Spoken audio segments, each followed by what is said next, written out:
पियरी पहिनला जाके बसर्वेश्वर मंदिरिया में चल जल ढारब सोमबरिया में चल जल ढारब सोमबरिया में।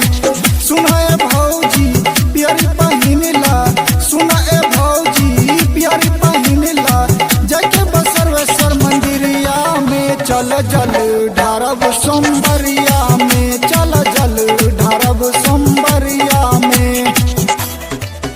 चल जल ढारब सोमबरिया में चल गणपति रिकॉर्डिंग स्टूडियो भवानीपुर। देख के भक्तन के वीर ये भौजी काहे तू घबराला। देख के भक्तन के वीर भौजी काहे तू घबराला। बलबम बलबम बोलल भौजी आगे बढ़ल चला।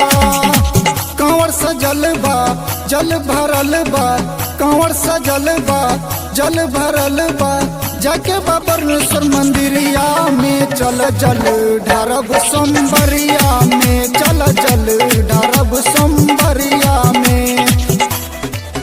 चल जल ढारब सोमबरिया में चल